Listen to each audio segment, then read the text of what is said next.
Alexandre Préti, bonjour et bienvenue. Bonjour. Alors Alexandre, vous êtes le co-CEO de Malte. Alors Malte, qu'est-ce que c'est ? Malte, c'est une marketplace de freelance qui permet aujourd'hui à 650 000 profils indépendants de travailler avec des petites, moyennes et grandes entreprises à travers l'Europe. Comment elle fonctionne, votre plateforme ? Le principe est finalement très simple, c'est de faire matcher, si je puis utiliser l'anglicisme, une offre avec une demande. Donc aujourd'hui, il y a sociétalement de plus en plus de gens qui ne veulent plus avoir un CDI. Et c'est choisi, notamment dans les populations de cadres. Et de l'autre côté, des entreprises qui sont dans la guerre des talents et qui cherchent à s'adjoindre les meilleures expertises du métier. Et donc nous, on est au milieu pour les faire travailler ensemble et fructifier cette relation. Quel est le business model de Malte ? On a un business model qui est très similaire à ce que vous pouvez avoir sur Airbnb, par exemple, à savoir qu'on prend une commission 100% au succès, uniquement lorsqu'il y a eu un mariage efficient. Alors, vous avez fait une tribune dans laquelle vous considérez que la voie du freelancing pour les seniors, notamment en fin de carrière, peut être une solution à l'allongement des carrières. Alors, pour quelles raisons, selon vous ? Alors, ça paraît assez évident, c'est qu'aujourd'hui, on a un sujet d'employabilité des seniors. Oui. Notamment parce que ce sont des gens qui sont souvent chers et qui ont une expertise extrêmement pointue. C'est vrai. Et finalement, on parle souvent des générations Z, mais les seniors, c'est peut-être les plus éligibles au freelancing. Oui. Et donc, on est là pour essayer d'inciter les seniors à connaître cette nouvelle modalité de travail. Et on travaille de plus en plus avec certains grands groupes, des entreprises du CAC 40, qui souhaitent réfléchir à l'employabilité des 55-64 ans, voire parfois même à réfléchir à l'employabilité des gens qui sont à la retraite et qui peuvent intervenir en tant qu'indépendants pour les jeunes générations. Et se faire un complément de retraite. Exactement.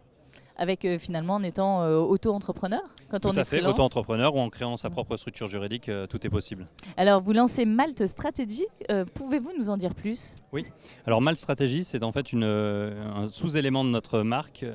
On a racheté l'an dernier une entreprise qui s'appelle Comatch, qui est une entreprise allemande basée à Berlin, qui elle ne concernait uniquement les anciens consultants en stratégie et les managers de transition. Donc Malte Strategy, c'est le nouveau nom de Comatch pour cette marketplace qui, à l'intérieur de la marketplace Malte, se focalise sur ces anciens consultants en stratégie, donc des gens qui ont été chez McKinsey, BCG, Bain, et qui au bout d'un moment ont envie d'avoir plus de liberté et qui souhaitent mettre à profit leur expertise, et aussi des managers de transition de très haut niveau qui interviennent aujourd'hui sur des projets stratégiques ou des transformations d'entreprise. À l'origine, comment est né Malte ? Malte est né à l'origine d'une double source d'inspiration. La première, la frustration de voir qu'il n'y avait pas d'offres pertinentes pour trouver des talents indépendants. Oui. La plupart des offres du marché, elles étaient plutôt centrées sur les clients et non pas sur les talents. Donc il y avait un peu ce système d'enchères inversées et de compétition sur les tarifs. Exact. Et la deuxième source d'inspiration, j'ai cité une marque américaine tout à l'heure, c'est Airbnb. C'est l'émergence des plateformes, l'émergence de systèmes où on peut simplement finalement faire matcher un besoin et une demande. Et sur le monde du travail, ça n'existait pas. Alors le thème de ce Big 2023, c'est la fierté. Alors qu'est-ce que ce mot évoque pour vous ? Comment il résonne ? Je pense il m'évoque beaucoup de compassion et d'humilité. Beaucoup de compassion parce que je pense qu'on n'a pas du tout à rougir en France de tout ce qui a été fait depuis 10 ans. L'écosystème, il a explosé. On voit bien qu'on est en train même de dépasser nos camarades européens sur la capacité à investir de l'argent et avoir des entreprises qui grossissent à vitesse grand V.